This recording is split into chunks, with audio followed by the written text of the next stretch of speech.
सरस्वती नमस्तुभ्यं वरदे कामरूपिणी विद्यारम्भं करिष्यामि सिद्धिर्भवतु मे सदा गुरुर्ब्रह्मा गुरुर्विष्णु गुरुर्देवो महेश्वरः गुरुः साक्षात् परब्रह्म तस्मै श्रीगुरवे नमः. Okay. So last time we were looking at the last nama 149 Vijayaha. Vijayaha, if you remember, we had seen the story of how Sanjaya very nicely he told Dhritarashtra what happened in what is exactly happening in the Kurukshetra war and so on. So that we have already seen. Now next we continue. So now Jeta is the name, 150th nama of the Vishnu Sahasranama. Jeta meaning one who has achieved victory. So that is Jeta. Yato tishete sarvabhutani swabhavataha ataha Jeta.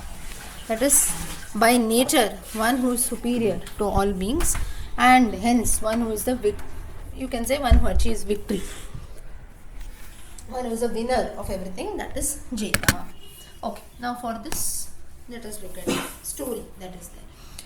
Now 150th nama, if you see, so successfully till here we have reached till 150, and that is the reason why there are a few references that say that because you have reached till here, that's the reason why 150th nama is called Jeta, meaning we have achieved victory till here of looking at the namas till 150, and the Lord also with the, of course, with the grace of the Lord. Therefore, something which denotes victory, that's the reason why 150th nama also deals with victory. Now for this, you have to go to the Ramayanam reference. Ramayanam reference, Sarga 75 of the Ramayana, Balakanda. That is during the times of Sita Vivaha. That is after Rama Sita Vivaha takes place. Parshurama, as usual we know, Parshurama comes there and he tries to obstruct the Vivaha of Sita and Rama. So basically he does not have a problem with the marriage of Sita and Rama, but he has a problem of people having broken the Vishnu Dhanusham. So at that time, Parshurama, he tells a story of a war that took place between Shiva and Vishnu and how both the bows, Shiva Dhanusham and Vishnu Dhanusham, that is Shiva's bow and Vishnu's bow, how they were made and so on. So Parshurama tells a story of that. This reference comes in, I think, verse number 17 of Balakandam, Sarga 75. Virodedu mahatyudyam abravadro maharshanam shitikanthasya vishnoscha parasparajayyeshinoho. That is in the next verse also. Tadatu jambitam shaivam dhanurbhima parakramam hunkarena mahadevaha stambito tatrilochanaha. These two verses, verses 16 and 17, Sarga 75 Balakandam, chapter 18. In that, Parshurama tells a story that once it so happened that all the gods, Shiva, that is the demigods who are there. Now basically if you see the top category of gods, Brahma, Vishnu and Shiva, they don't have a problem with each other, they don't fight. In fact, they are worshippers of each other. That's the reason we know Shiva always meditates on Rama, Vishnu always is doing the same and so on.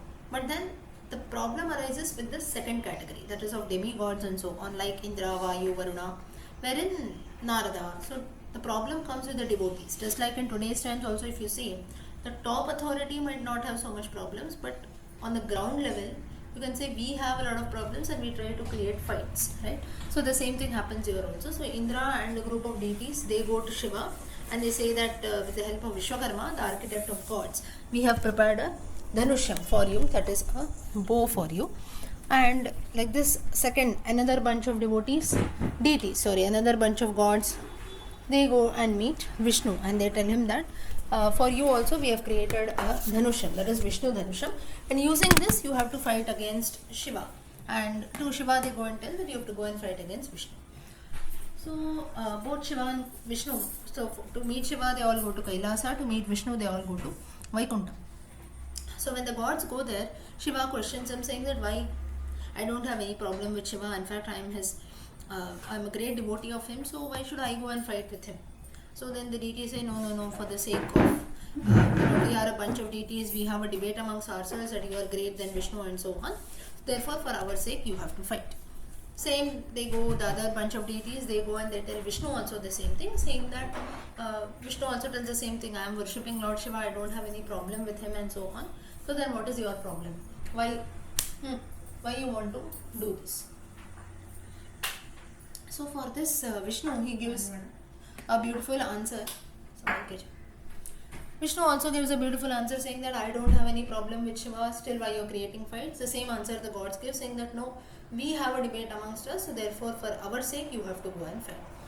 Now both the parties, so finally even Vishwakarma, he builds the Vishnu Dhanusham also for Vishnu. So now both of them, they go. So Shiva Dhanusham is ready, Vishnu Dhanusham is ready. All the gods bring both the Dhanusham, and both Vishnu and Shiva, they come face to face with each other. Now here you must note one thing, that now you might feel that Vishnu Sahasranama itself tries to create a debate or a fight between Shiva and Vishnu when the gods themselves, they did not have any problem. So then at that time Shiva and Vishnu, they say that let us have a fight for the gods. So here you must note one thing, that whenever such things are told, it is not to show that there is a debate between Shiva and Vishnu, but whatever has happened in reality, Vishnu Sahasranama also showcases on that. So we need not get into the debate of, people are fighting under the name of Shiva and Vishnu, so what should we do? Is it right? Even Vishnu Sahasranama also appreciates that. Vishnu Sahasranama does not say that. The simple is our work, our job is to, now in my case, I have to tell you what I know about Vishnu Sahasranama. Your job is to know what has been mentioned about Vishnu Sahasranama. Maybe if you know more, you can share the same. Beyond that, we need not fight and say, oh, is Shiva great, is Vishnu great. If you compare ourselves to the lords, we are none, right, in front of them. So we need not get into this. Secondly, even Parashara Bhatta also, the writer of the commentary on the Vishnu Sahasranama, or even Shankaracharya for that matter, he also does not get into the debate. He does not say that Shiva is great, Vishnu is great. That's the reason why Shankaracharya, if you see, majorly his works that are there, be it the Stotra Vangmaya or philosophical texts, both revolve. He has written many stotras on Vishnu, many stotras on Shiva, on the goddess Ganesha, and so on, and also on general philosophical topics. So if he also believed in only one god also, he would have never done that. So like this, if you see all our acharyas, they are broad-minded, but problem arises with the, you can say, the mediocre category, like it happened here also with the second level gods, Indra and his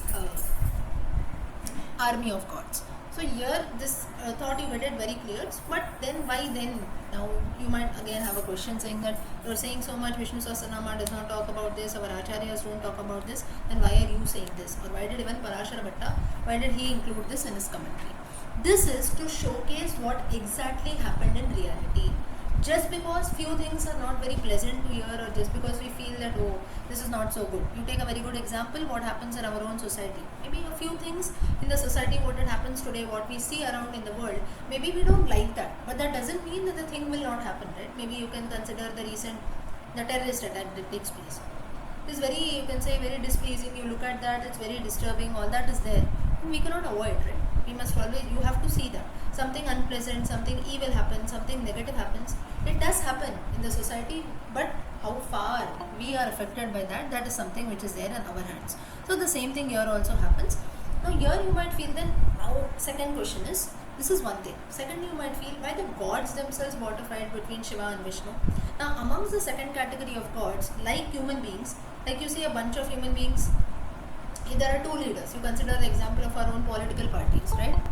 Now you see the supporters of these political parties, they themselves have their own point of view. More than that, they have just one goal in their mind, I want to support our leader. So at a ground level, where whom they support, what principles they follow, at an individual level, that doesn't matter to them. No, our leader has said this, blindly we'll go and follow him. So these gods also had that, saying that no, it's not that they were enemies or they did not worship Vishnu, they did not worship Shiva. It was not like that. They were worshipping both of them, but then at one point of time a debate came in wherein no, Shiva is great, Vishnu is great, and so on. So that is the reason why such an instance took place, wherein Shiva and Vishnu, they came both face to face with each other in a war. So I just gave you this explanation to get very clear that the gods at the topmost category, they don't have any problem, both Shiva, Vishnu, Brahma, all the three gods. The second level, like us human beings, sometimes we get into debate situations. That is also not evil, it can be a healthy debate also. So here again coming back, so both Vishnu and Shiva, now they are facing each other with their respective Dhanusham. Shiva with the Shiva Dhanusham, Vishnu with the Vishnu Dhanusham. Now at that time what happened is, Vishnu, now when the bow is there, you have to take the string and tie it, right, to the other side of the bow. When Vishnu was doing that, it seems that he uttered a sound, hum, when he was tying the string. And in that, when he tied the string and he was about to take an arrow, he did not actually fight, he did not want to fight. with Shiva, even the gods also did not have this objective. They did not have the motive that Shiva and Vishnu should fight against each other. They just wanted to prove that both our leaders, or you can say both our gods, are very strong, very powerful. So actually they did not want both the gods to fight with each other. It was just like to provoke. So Vishnu, he lifted up his bow and he was about to tie, he was about to string the bow. At that time when he uttered the sound hum, it seems that at that time there was so much of power in the uttering of the sound and the stringing of the bow. Just as Rama also in the Sita Swayamvara, when he was stringing the bow broke into two pieces. Like similarly here also it seems that when Vishnu was trying to string the bow, Shiva's bow broke into pieces, it seems. The Shiva Dhanusham broke into pieces. Later of course you have the bow that is brought back, is joined together by Vishwakarma, and that is what is there in Janaka's kingdom. So that is the story that goes later. But then here you must, you want to say something? Sundari ji? Unmute? Unmute. Yeah, earlier also a fight used to happen between gods, and now also a lot of differences among people. Yes. Now we say now only it is the Kali Yuga. Why not Kali Yuga then earlier? Correct.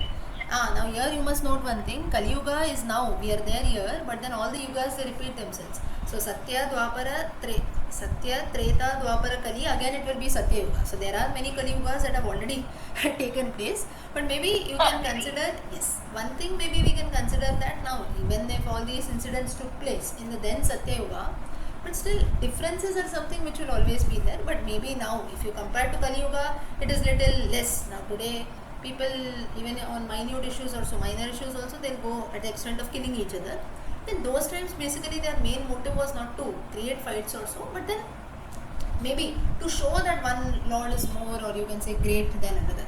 Like we have also the Puranas that are there, right? Now each of the Puranas, you see 18 Puranas and all, each of the three, they are divided into six categories. Now and out of the six glorify Vishnu, 6 glorify Brahma, 6 glorify Shiva. So that doesn't mean that one god is over another, but each of these Puranas, if a particular Purana, say Bhagavata Purana, glorifies Krishna more, it doesn't mean that it tries to show Shiva and Brahma less, but then automatically when one person is shown at a height, we have to bring two people down. Right? Now if there are three people we are comparing, when a comparison is made, when one is high and the other two as comparatively they are little less. So that is the reason it is made, just to glorify that particular god, or you can say that particular leader. Like I always give you the example, you have a function or so, you invite a person as a chief guest. We talk more about the chief guest or maybe about his achievements and so on. That doesn't mean that all the other people present there in the audience, or maybe the people who have taken care, the organizers, whoever it is, it's not that they are less, but then the person who has come, he is the highlight of the program, he has done something more, so we have to automatically glorify him, right? Or maybe you can consider even in our own world, common world, if you see people are working somewhere also, we try to speak goody about our manager, right? Maybe you don't like him as a personal friend, but maybe professionally you have to do that if you have to survive. Like this, there are few things, so this is somewhat compared to that. So now coming back, Shamala ji, you also want to say something? Raise your hand. No? Okay. So, No. Oh, so here what happened is automatically Vishnu raised, he tried to string the bow and the bow broke into pieces, Shiva's bow. Now both Shiva and Vishnu are happy. Shiva is very happy, he said, okay, I didn't have to do anything. Vishnu was just about to string his bow, he did not want to fight with me, just was about to string my bow, and by his recitation of the sound hum, my bow broke into two pieces, very good. And now Vishnu also, he said, good, war is avoided. Before I could even string my bow, the bow is broken, now there is no problem at all. So now here, even this, there is a verse even in the Sri Mahabharatam showing Vishnu and Shiva unity, that is Vishnu Ratma Bhagavataha Bhavasyamita Tejasaha. This is one line that comes, meaning Vishnu or Lord Vishnu is present inside all of us. Now all the gods are present. Vishnu Sahasranama tries to glorify about Vishnu, it talks about 1,000 names of Vishnu. So here if you see, though not directly, indirectly Vishnu emerged to be the one who attained victory, or the Jeta, winner. That is, he was about to string his bow, at that time Shiva's bow broke into pieces. So it is just like, though it was not a direct victory, but indirectly it seems that Vishnu has attained victory. That's the reason here Vishnu gets the name of Jeta, and the Nama is Jetre Namaha. So if we chant this Nama, Phalashruti is, we can also attain victory in whatever we do.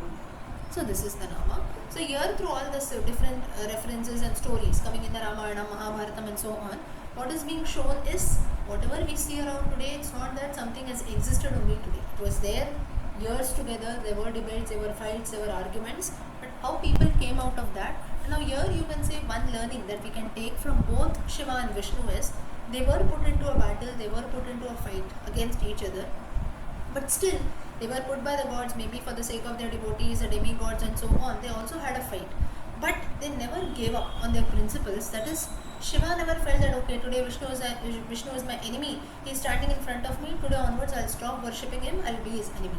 Or even vice versa, Vishnu also did not think the same way. He stuck to his principles. I am worshipping Vishnu, I am going to be his devotee.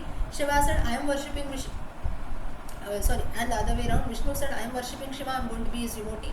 We are always going to be in good terms. So just because a few people or few elements try to provoke us, maybe it can be for their own self-interest or so, that doesn't mean that we deviate from our path, we give up on our principles. So this is a very, very important life learning lesson which we get. There are like this in our own lives also. There are so many people or so many things which try to come and influence. And you see, people are born to create fights, right?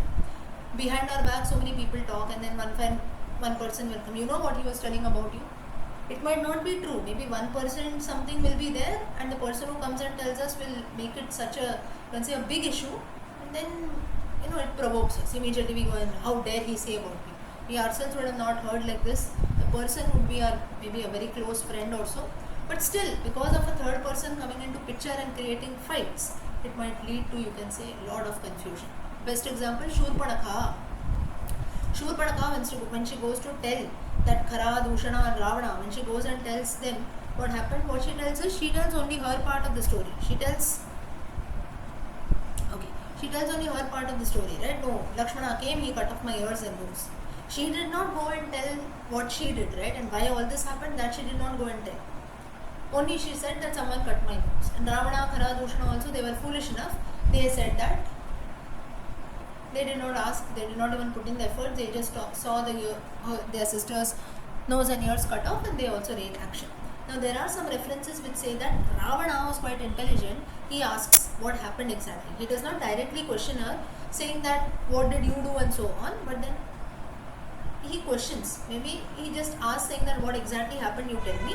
At that time, Shurpanakha, very smartly, she changes the topic and tells that you should go and attain the beautiful lady Sita. So basically, she intoxicates the mind of Ravana, and she deviates the topic. She changes the topic completely, and now Ravana has only one motive in his mind, that he has to attain Sita at any cost. So whenever we have to take some decisions, or you come to an ending, we have to be, from our side, we have to check it properly. People are born, or things are there around us to influence and provoke us, how far that impacts us. Or maybe one more simple example is, everything in the world is changing nowadays. You see, many people tell this, everyone in the world is doing everything. World is changing, people are behaving. Let people behave, we need not go on the wrong way, right? Of course, as times change, we have to also change, you have to be updated and so on. Everyone in the world is doing this, I will also do that. Everyone in the world is smoking, I'll also smoke. Everyone in the world is drinking, I'll also drink.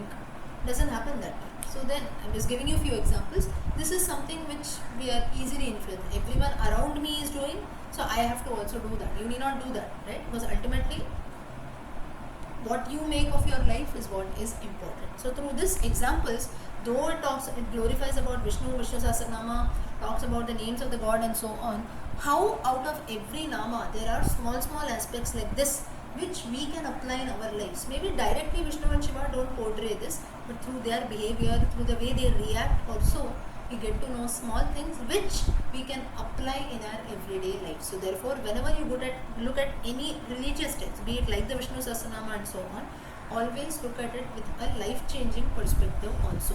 The religious part, the story part, all that is there. Surely we must look at that. But then, how even till date, if you are looking at the Vishnu Sahasranama, the religious part is fine. We are all devotees of Vishnu, we are devotees of Shiva, so we are learning their names, we are chanting, we are knowing their stories. That is one part.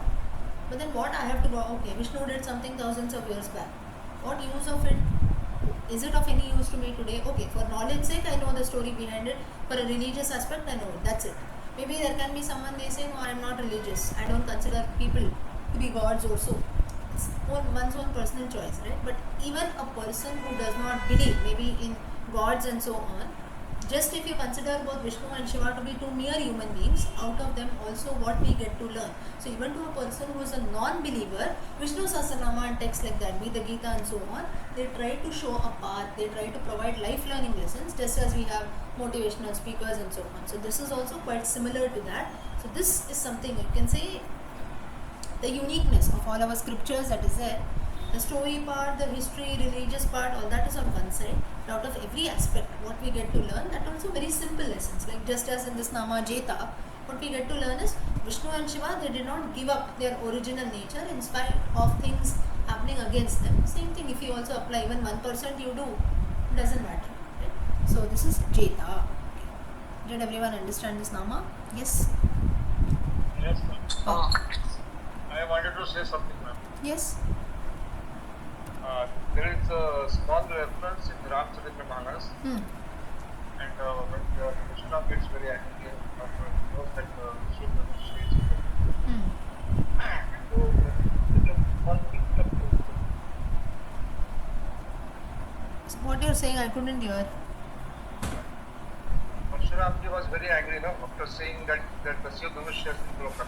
Ah. He says that now only the small kids are there, Huh. Rama and Lakshmana. Correct. That time he doesn't believe it, but then he says, "Hey Ram, hey Lakshmipati." He knows that Rama is Lakshmipati, Hmm. and he says gives him a challenge that you take my bow and put a string over it, Ah. and then only I'll accept it and you all properly Ah. this step. And the moment Ramji takes that bow, it vanishes. Ah. And that time he was very surprised. That time he could know what is that. That's Correct. only reference to the Ram. Yeah. Correct. Okay. So like this, there are different stories that are there. Like we had one reference from the Valmiki Ramayana, it can also be there in the Ramcharitmanas. Okay. Next Nama, Vishwayonihi. From Vishwayonihi, if you remember, we have already seen the Nama. Anyone remembers Vishwayonihi? Not the story, at least do you remember that we have already seen this? Now 150 names are over, at least to some extent. Now you start listening to the audio from audio number 1, so that you get an idea of what is there. Vishwayonihi is the 118th Nama. This Vishwayonihi is Nama number 151. So 118 Nama was also Vishwayonihi. Why it has been repeated? Now in the Vishnu Sahasranama and most of the Sahasranamas, we have a few namas, few names that are repeated, but the context and the meaning will be different. Lalita Sahasranama is said to be the only Sahasranama which has all the 1000 names of the goddess that are unique. It doesn't repeat itself. This is what is said. Whereas all other Sahasranamas, you see the names are repeated, but obviously the meanings will not be the same. The context will be different. So here also, if you remember, the 118th name Vishwayonihi meaning one who pulls all the creations, be it human beings, animals and so on, all the living world towards himself. That was the meaning in 118th Nama. Now here what it is, let us see. So here Vishwa meaning creator, Yoni meaning one who is born out of the creator, that is one who is born out of the navel of Lord Vishnu, who is Lord Brahma himself. So basically you can consider Vishwa Yonihi. The meaning here is one who is the creator of Brahma. So ultimately we believe, as per Vishnu Purana, Srimad Bhagavatam and so on, that Brahma was born through the navel of Lord Vishnu. Therefore, it is one Vishwa Yonihi here means one who is also the creator of Lord Brahma, the creator himself, whom we believe. Okay, now for this, you have a story. Now once it so happened that, okay, let's look at the definition. Vishwam Yoni Rasyeti Vishwa Yonihi. For the whole world, the womb. The womb is the whole world. Sorry, the one to whom the world is considered to be like a womb. Vishwashchaso Yonishcheti Va. So one who is all pervasive and so on. So once it so happened that there was a Brahmin, there was a small boy, you can consider Devanatha. His name was Devanatha, and he used to live in Tamil Nadu, and he had gone to a Veda Pathshala. So there was a Veda Pathshala. He was getting his education, learning the scriptures, Vedas and so on from a Veda Pathshala. But then he was, you can consider, a bit dull boy. So not below average, you can consider. So not very good. He could not grasp what was being taught. And now if you see in the Veda Pathshala, you don't have books and so on, right? So it is just through continuous recitation, continuous chanting, the child has to memorize. not only the Veda mantras, even all other subjects also that are taught, be it maths, English, science, whatever it is. So I don't know how now it is the case, but at least a few years back in Veda Pathshalas, when children were getting education, we did not have anything in the form of books also. So everything used to be passed on through oral tradition. So you have to, 100% we have to use our brains, rack our brains, and that's how we had to learn it. And that's the reason why people in those times used to use their brains 100%. Today even 10% we use, that also becomes difficult for us. So you have a book, you have a recording, still we don't remember things, right? Including myself also, I'm saying. But you imagine in those times small kids. So why it happens is because right from a small age we are exposed to the same way. You know that only if you memorize, you're going to remember, then only you can write your exams, otherwise you're not going to pass. Whereas in today's case now, we also can do this. It is not impossible for us. But in the case of all of us, we have this thought in our mind, why should I memorize? But maybe now also, out of all of you who are coming, maybe one person will say, anyway, whatever she is speaking is going to be recorded. So later, I'll write it down. But say one Friday I say, no, today I'm not going to record. Maybe there is some problem also, I am not able to record. Automatically, all of you will listen with more attention. So it's not that now also you're listening, I don't decline. But then this is human mentality, right? When something is not there, say no, I'm going to tell only once. Automatically we listen with more concentration. So this is, we human beings, what we do is we train our mind accordingly. When things are available, we do. Say for example, even in money matters. Say for example, all of you are working. Initially what happens?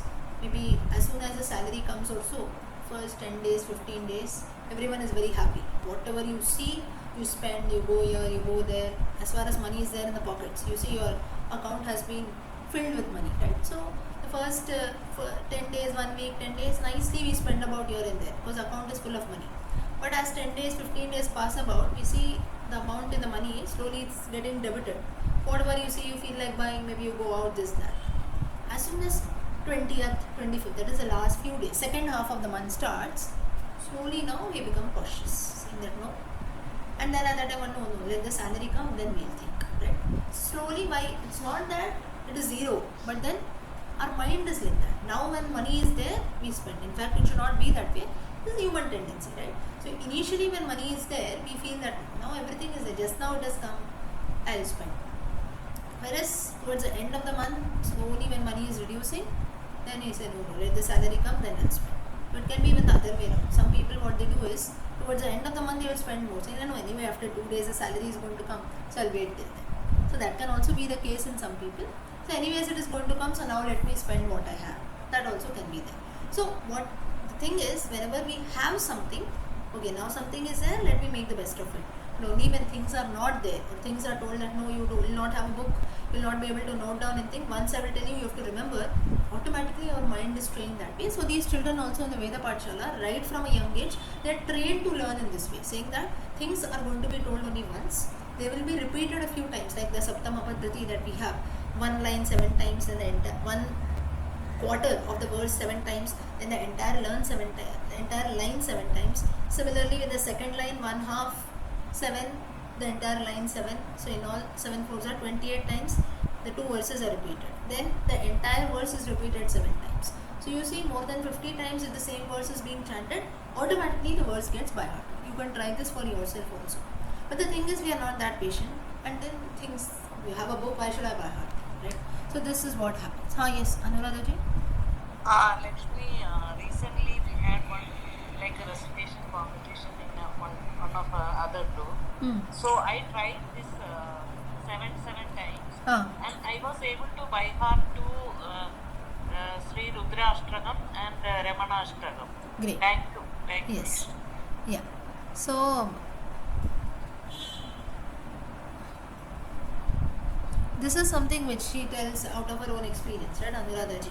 So this is something wherein it becomes, it is automatically registered in our mind. Now obviously you think one line 7 times, second line 7 times, everything even you do.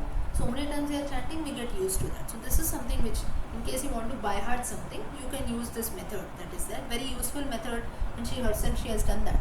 And again for this, there is no age limit also. It's not that now. For young children it is still easy, because they have their minds that are working nicely. But then even for old people also, if you put in efforts, it will automatically come. So here the snake Devanatha was there coming back. He was a small boy, but then not, you can say, not a scholar, or you can say below average. Now there are some people, maybe one amongst us also, just by every time it becomes very difficult, right? If there are 50 children in a class, 10 will be excellent children, but maybe the other 40, the teacher teaches in the same way, right? Maybe she repeats also the same way, but not all 50 of them are able to grasp. Or maybe now also, if I'm telling, all 20 of you might not be able to understand the same way, right? Now some, maybe before I tell also, you might feel no, so much of explanation is not needed. Some might say no, even this explanation also we find it difficult. Some might say no, everything is good, I understand what you speak, right? So it depends on everyone's way of understanding. So this Devanatha was a person who was very dumb in the sense, even after telling 10-20 times also he could not get. Now when you learn the Vedas, it's not that any way you chant it is fine, like music also, it doesn't happen that way. Music also, there is a particular way in which we have to sing, but still if you have some basic knowledge of Vishnu, of music, ragas, tunes and so on, still we can continue that way. Whereas in the case of Vedas, you have certain swaras, so we have to chant it in that particular way. If you chant it the other way, it is wrong. And in fact, you change the pronunciation, such a text does not exist, right? So this one fine day, all the teachers, in the Gurukula, the teachers called Devanatha and said that we have tried our best, you have also tried your best. So Vishwayonihi, that is creator himself, the one who has created this world, Lord Brahma, I think he has not written for you that you will be able to master the Vedas, learn the Vedas. So you leave it, you consider this as destiny and you go away from here, saying that you are not able to do. So it is better that you do something else instead of wasting your time, efforts and everything. Here we are also doing the same thing. Instead of that, you do something good, whatever will suit you, maybe some work or you learn something, whatever you can understand. So that way the teachers, they tell that you please leave the Veda Pathshala and go. Now Devanatha, he himself knew that he was not able to learn things, he was quite average and so on. But still, if someone tells us that no, you cannot do this, you leave from here, obviously you are going to feel bad. So Devanatha, he feels very bad. And nearby there was a Vishnu temple. There was a temple of Lord Hayagriva. Hayagriva, an avatar of Vishnu, the horse-faced Lord. So he came there and there was a temple. So this Devanatha, he was just sitting there and thinking, what should I do? At that time, Vedanta Deshika, he comes there. Vedanta Deshika, he comes there, Ramanujacharya's disciple. And he says that, what happened, why are you so sad? So Devanatha, he said that no, my preceptors, my guru, acharyas in the Veda Pathshala, they told me that the Brahma himself, the creator of this world himself, has not written that I will be able to study the Vedas, is not there in my destiny. So I'm feeling a little sad because I had to leave the Veda Pathshala for this reason. But he was very honest. He tells the truth. He tells not only my guru's role, but that is what is true. They have tried their best. I also put in a lot of efforts, but then I'm not able to learn. So therefore, they also told me a very logical thing that you leave, you do something else, whatever you can. So maybe, and then he also agrees to the same fact, maybe that Brahma, the creator of this world, it's not there in my destiny to maybe learn properly, study well. So let me see what I have to do. But still I'm feeling sad, so therefore I am sitting here. At that time, Vedanta Deshika, he tells him that there is nothing which is impossible in this world. That is, there is someone who is there more than the creator, who is called Vishwayonihi. Is one who has also created the creator. There is none but Lord Vishnu himself who has created Lord Brahma. So we saw Brahma was born through the navel of Vishnu, so ultimately he is a creator. So then he says that beyond Brahma also there is someone who is there. And if you pray to him, surely things will change. You don't have to worry. So even though Brahma, if you feel that Brahma has written something for you in your destiny, still that can be changed if you put in the right efforts. So at that time, Vedanta Deshika, he composes. He had already composed the Hayagriva Stotra. Anyone knows the Hayagriva Stotra of Vedanta Deshika? No. Okay. You must learn it someday. Let's see. Once, if we can learn together, we will do. Very, very auspicious stotram composed by Vedanta Deshika in praise of Lord Hayagriva. And from that one shloka he picks up and he tells this person, Devanatha, saying that continuously you chant this. Now Hayagriva, like Goddess Saraswati, Ganesha and Guru and so on, he is known for imparting education, imparting knowledge. That's the reason, at least I assume that at least all of you know the Hayagriva Gayatri. Ageshwaraya vidmahe Hayagrivaaya dhimahi tanno hamsah prachodayat. You must chant this every day, at least 3 times also. You can tell your kids also. Very good for getting knowledge, education and so on. So for Vidya, just as on the Vidyaramam day, Vijayadashmi day, you chant, we learn new things. Similarly, maybe those who, anyone knows the Hayagriva Gayatri? No one? Yes, yes. You know, right?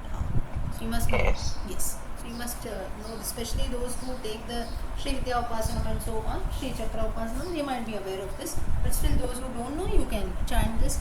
You also, some people, what they do is the Hayagriva Gayatri is taken as Upadesha, like on the Vidyaramam day or so on, saying that from this day onwards, lot of education, knowledge, everything you will get, attain and so on. So all such things are done.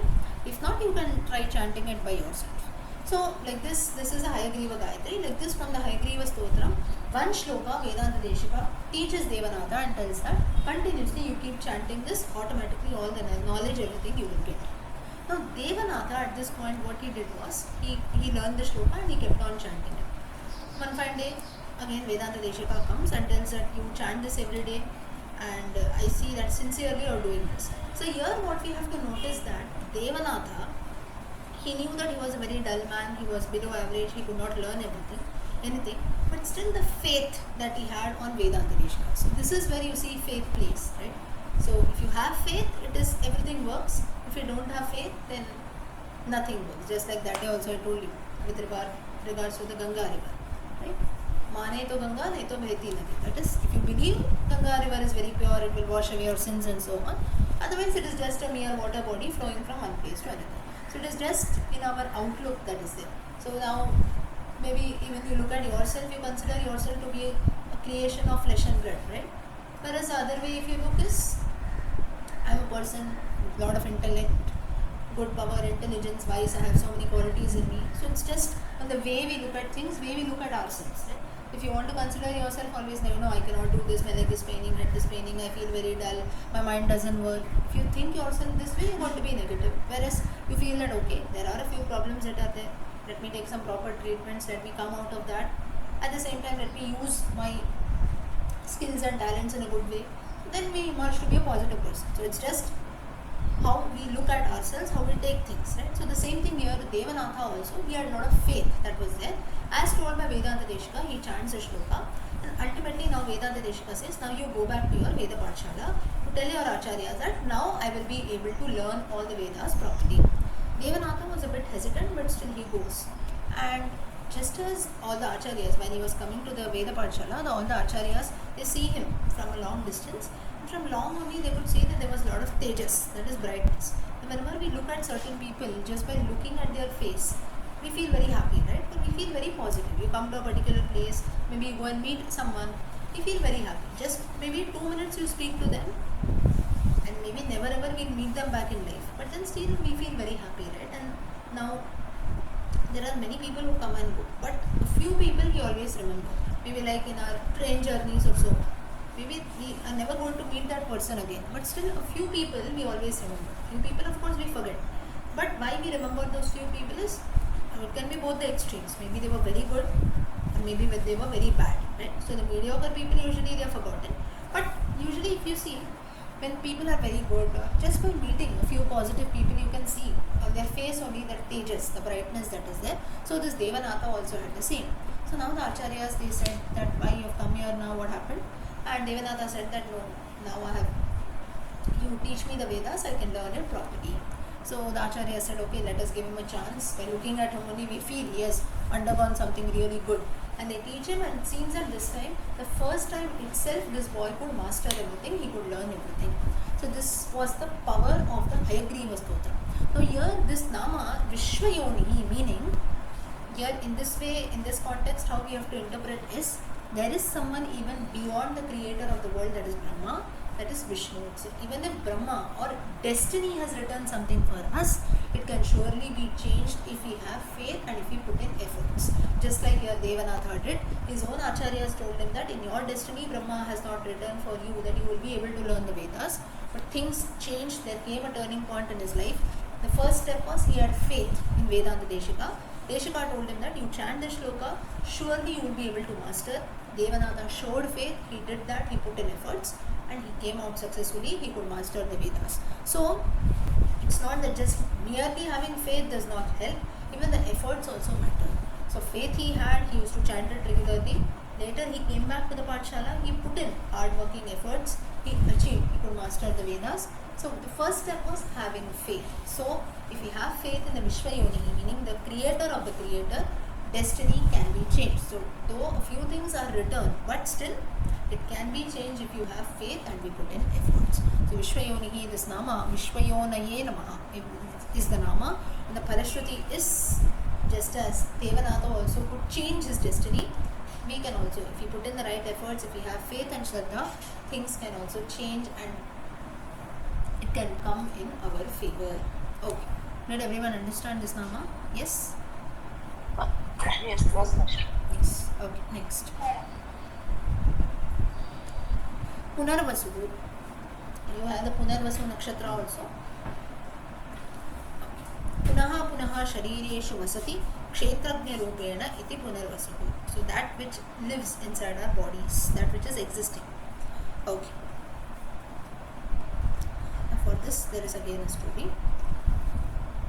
Now there were three demons who were there. Tarakaksha, Kamalaksha and Vidyutmala. Tarakaksha, Kamalaksha, Vidyutmala. These were the names of three asuras.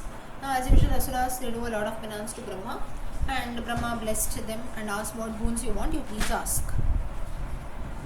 So all these three demons, they say that we want 3 palaces. One of gold, one of silver and one of iron. 3 of them were there, so for each of them 3 palaces. Vishnu blesses them with that. Further they ask, these should not be normal palaces, they should be flying palaces. That is, wherever we want, we should go. If we want to stay on land, let it be on land. If we want it in the sky, it should be on the sky. So as we want, it should be there. It should be able to move from one place to another. Brahma listens to them, he gives them the boon.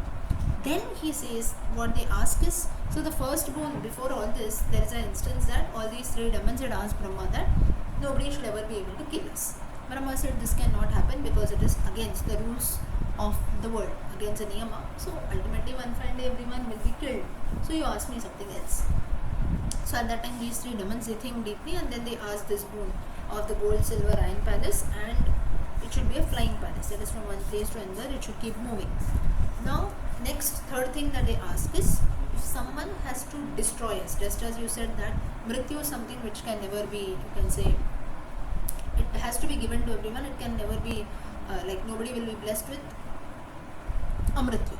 So then they said that whenever, if something has to be destroyed, our palaces, we ourselves have to be destroyed, then one person, what he used to do is, using a single arrow, he should destroy all the 3 palaces together. That is, one by one, 1 gold, 1 silver, 1 iron. No, the same arrow, if it destroys all the 3 palaces in a straight line, the same arrow at the same time, if it is able to destroy all the 3 palaces, then we will achieve, or you can say we'll accept our defeat. All 3 palaces will be destroyed, we will also be killed. Now Brahma gives them all the boons that they asked and he goes away from there. Now he has given the boon, he comes back. Now if you think deeply, it is very difficult, right? Using 1 arrow to destroy all the 3 palaces and so on. And obviously now they are demons, so they started troubling the gods, they went about here and there, they caused mass destruction. So ultimately now Shiva, they all go to Lord Shiva and they pray. Shiva says, okay, let me come. And at that time now Shiva has got different astras and so. But then he did not have, it seems that at that time Shiva, he prays to Lord Vishnu. And he says that you give me an arrow, you bless me with an arrow which will destroy all these 3 palaces together. That is the same arrow. And he worships, there are some references which says that the Uppiliyappan, that is Lord Vishnu, we have the famous Uppiliyappan temple, right? It's there in south. So that form of Lord Vishnu is what Shiva worships, and he gets the, you can say, the powers. Wherein Punarvasu, Lord Vishnu in the form of Punarvasu. Vasu is something what, like you can say, a creation. That is a Punaha Vasu. Vasu also means to stay. So Vishnu goes inside the body of Shiva. Now all of us also, we have Vasu, that is, we have a soul inside wherein we believe that the Lord resides. So in the soul of Shiva also the Lord was there, Vishnu was very much there. But Punaha Vasu, meaning again he goes inside the soul of the Lord. That means for some time. He goes inside so that he can fight against the demons. He can shoot an arrow against the 3 palaces, destroy them, and then come back. So basically, this is how the Nama comes as Punarvasuhu. So it was not that the soul was not there inside Shiva. Soul, Vishnu's soul was there very much inside Shiva, but then he goes inside once again, Punarvasuhu, so that Shiva can shoot an arrow and burst the 3 palaces together. And that's how Vishnu in the form of Punarvasu, that is. So Punarvasu is not a form, it's just a name for Lord Vishnu, meaning one who goes inside again. So just Vishnu is always present, the soul always is there, but then the form of Vishnu went inside. After he prays to Uppiliyappan, or Uppiliyappan form, this went inside Lord Shiva, and that's how Shiva was able to shoot an arrow, the single arrow which destroyed all the 3 palaces together, and all the 3 demons were also killed together at one point of time.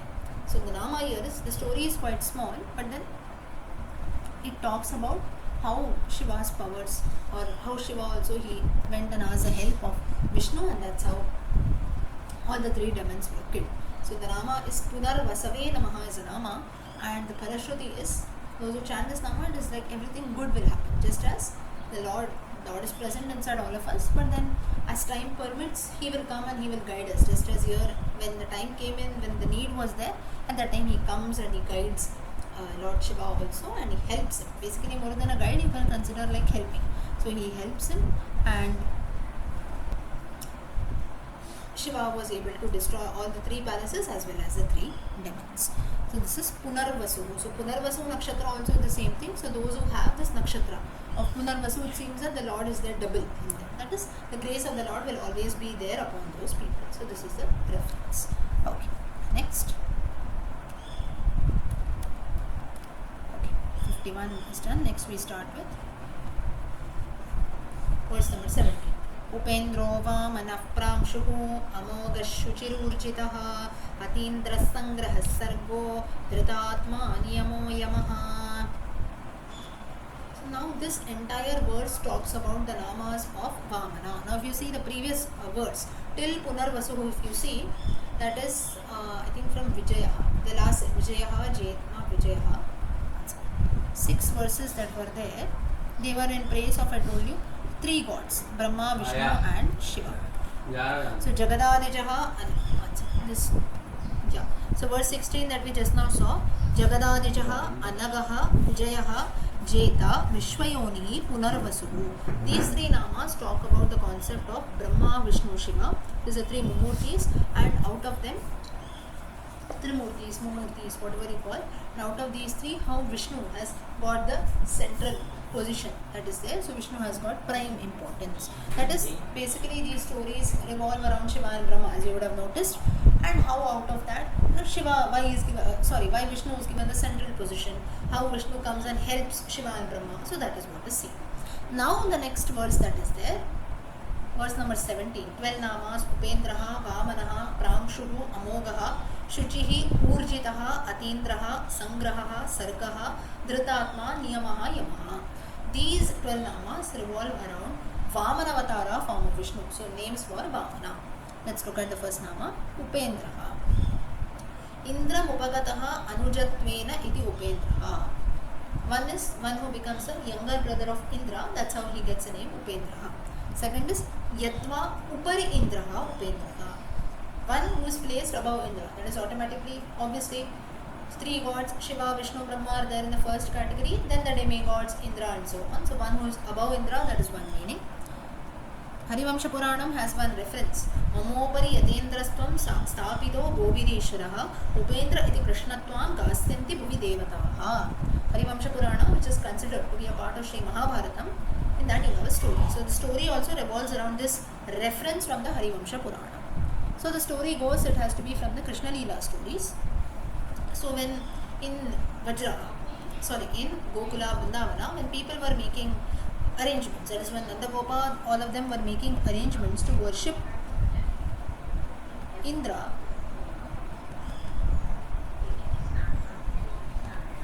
One second.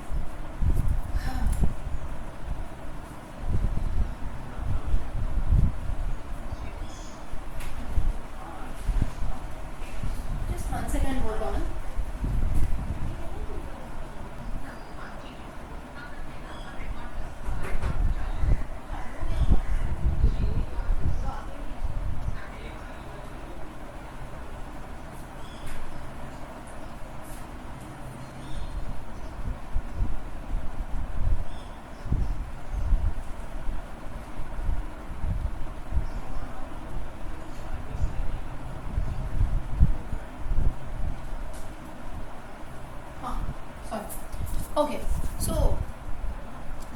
So from the Krishna Leela stories, you have this reference wherein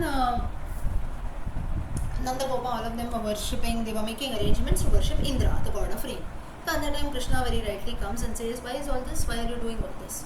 So Nanda Gopa says, Indra is a god of rain, because of that we get our crops, we get our milk products, cows also get everything to drink. So ultimately life is flourishing because of rain, agriculture is also good. So therefore we are worshipping Indra. So at that time Krishna tells that it is the duty of Indra to shower rains, right? So we need not go and worship him or appreciate him for that, that is not needed. So now Nanda Gopa said, but now all arrangements have been made, what to do with all this? So at that time Krishna says that let us worship this mountain Govardhana. Now though it is not given the title of a god, but still let us be grateful to it, because that is a place which is always, like basically mountains, if you see, when there are mountains, when heavy rains are about to come, or like a storm like situation tries to come, like you can say cyclone or so, the mountains always obstruct the winds. So therefore our place, our Gokula, Vrindavana is always safe. So Govardhana mountain is like a safe point for all of us. Then our cows, cattle also go and graze there, grass is available. So everything is there. So in fact we should worship this Govardhana mountain, be grateful to it.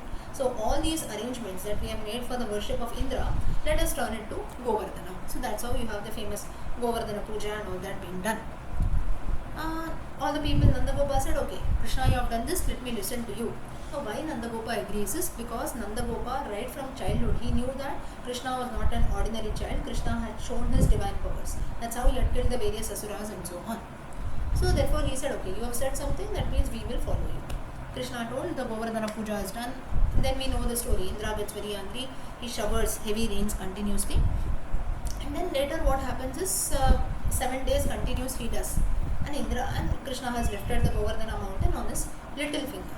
So now Indra, he realizes that whatever I do in rains, Krishna is also not giving up. He's holding the mountain erect. All the people are safe under it. So no use of showing my pride. Let me go and ask for forgiveness. Now here we must know a very practical reason. You might question, right? It was not wrong to worship Indra. Then what here Krishna tries to highlight is doing one's duty. For that you don't need any appreciation. Say for example, if we are, it is every Saturday also, if I'm coming and telling you the Vishnu Sahasranama, maybe at some time we appreciate saying, all of you might say, what is very nice, or we get to learn something. That is one part. Apart from that, now every Saturday if I come, I should not expect some appreciation from you, right? It's my duty. If I have said that I'm going to tell you, it's my duty that I should come and tell you. Or in your case also, maybe the world might know you are listening to the Vishnu Sahasranama, you are spending your time doing good things, that is fine. But then if you have joined, it is your duty to come regularly, right? It is your duty to come and listen regularly. So for that, nobody should come and worship us. We don't need that appreciation. This is what Krishna tries to highlight. Whatever you do, whatever profession you are into, or whatever is your duty. Say for example, as parents, it is your duty to take care of your child. For that you don't need any appreciation. Or see how nicely he takes care. In fact, you see, now all this is not prevalent among common people. Whereas you see those celebrities or actors or so, how it becomes breaking news, right? Maybe they do something to their parents or to their kids, or they donate something to an orphanage or so. So much of breaking news, and it is flashing everywhere. Common people also do the same thing. So it doesn't come back. So this is what here the Lord tries to highlight. He says, and that's the reason why he even stopped the Indra Puja being done. He was not against Indra also, but then he wanted to teach Indra a lesson, saying that you need not be proud about your duties. It is your duty to shower rains. So when a person is doing something, a teacher's duty is to teach, a student's duty is to learn, a child's duty is to, maybe when he is young, is to study and so on, and later it is his duty to take care of his parents. So there is nothing great. It can be even in the parent's role, or a doctor, or whatever it is, wherever we are, whatever we do, one's duty does not need any appreciation also. You are doing it, it's for your own good, right? Why should we appreciate? So Krishna tries to highlight this. Where then why did he worship Govardhana mountain? It is a mountain's duty to be there, right? You can say that. But then it is like not only worship should be done to living people that are there, even to non-living elements around us, we must respect them, show our gratitude. If trees are there, that's the reason why we have the Vata Savitri Puja, wherein we worship trees, right?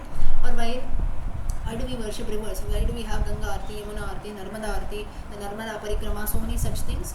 It's our gratefulness. The river is not going to come and ask why you worship me or why you did not worship me. But It is our gratitude which we have, saying that this river body is there here, it is protecting me, it is there as a form of a goddess, I should worship it. Similarly, trees are there around us, they provide us with different things, so it is our respect to them. Similarly, this Govardhana mountain is there, it is safeguarding our place, plus it is also providing grass for our cattle and for all our domestic needs it is serving, therefore we should always go and worship. So basically, when Krishna, why he highlighted the worship of even non-living things, natural elements around us, is to show that now the mountain is not going to come and ask, right? Or like Indra, it's not going to get angry if someone does not worship it. But then we have to be grateful and you can say thankful to things and people who maybe don't show, they don't ask, like Indra, you didn't worship me, I'll punish you. It's not that way. Maybe they keep doing their duties, but we must always have that sense of gratitude. So two things are there. One is Krishna tries to highlight the worship of things that are around us, be it living or non-living. Secondly, he wants to bring down the pride of Indra. So then Indra finally realizes that what I'm doing is wrong. He asks for forgiveness. And at that time, Krishna, he does the worship of Krishna at that time, that is Govinda Pattabhisheka. Lord Krishna gets the name of Govinda. At that time, Indra calls him as Upendra. Now actually what Indra wanted to call is Upari, Yadva Upari. Upari, that is someone who is superior than me. But then it was a slip of tongue also, it became Upendra, meaning one who is a younger brother of Indra, Upendra. Therefore, then Indra later realizes, he asks for forgiveness. He says that actually I wanted to call you Upari, but then it was a slip of tongue, it became Upendra. So Krishna says that it doesn't matter, because you in the Vamana Avatara, my previous Avatara, when I was born as Vamana to Aditi and Kashyapa, you were my elder brother, because Aditi is a mother of gods. You were already born out of her. So if you see, you are my elder brother, so it doesn't matter to me. Upendra also if you want. That's how. Indram upagataha anujatvena iti Upendraha, meaning one who is considered to be the Anuja or the younger brother of Indra. So this is the nama here, Upendraha. So Upendraya Namaha is a nama, and the sense is this nama, what it tries to denote is it will bless everyone with Dhairyam. Dhairyam is courage. Just as Krishna also, whatever the situation came in heavy rains, Indra tried to shower, still he stood still. That is, he was get with the Govardhana Parvata, and at the same time being grateful to things around us like the mountain and non-living things also. Okay, so with this let us stop here.